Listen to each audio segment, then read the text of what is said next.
À partir de la version 1.5 de iConstruct, il est possible de créer des calculs de volume détaillés immédiatement sur le terrain. Il est possible d'adapter la structure de ces rapports pour y inclure un logo, une adresse et vos coordonnées. Cette vidéo explique le processus de configuration.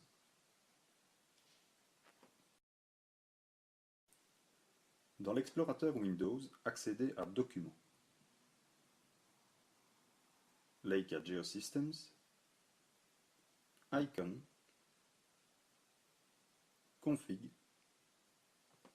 Reports Config. Dans ce dossier, vous pouvez configurer deux types d'informations. Le logo qui apparaîtra dans le rapport et les coordonnées de contact qui apparaissent à côté du logo. Le fichier qui définit le logo est le fichier PNG Company Logo. Je l'ouvre dans Paint et colle le logo désiré.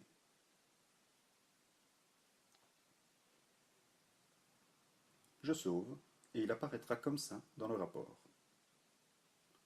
L'autre document utile ici est le fichier XML Template. C'est un fichier de configuration qui définit le nom et les coordonnées de contact qui apparaissent dans le rapport réalisé.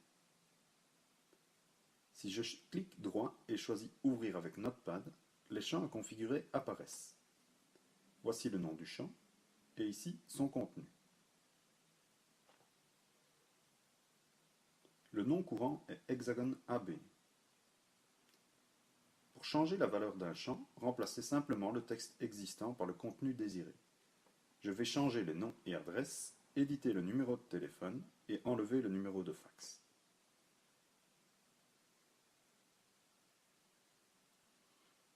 Cette valeur définit le nom du style de rapport à choisir dans Icon.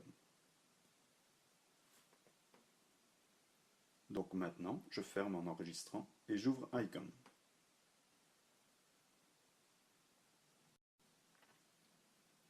Je vais maintenant créer un rapport qui tient compte des modifications réalisées. Dans la fenêtre de rapport, le titre défini dans le fichier de configuration apparaît ici. Il est possible de créer de nombreux styles de rapport. Il y en a deux configurés ici.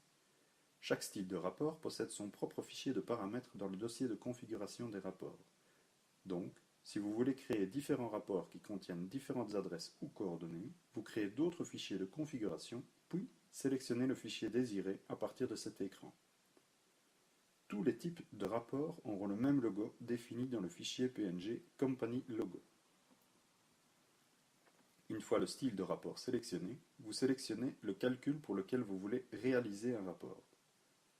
Dans le job courant, il n'y a qu'un seul calcul. S'il y en avait plusieurs, je pourrais les sélectionner ici et un rapport individuel serait généré pour chaque calcul de volume. Vous pouvez soit inclure les coordonnées de tous les points dans le rapport ou seulement 5 points pour avoir une idée des coordonnées.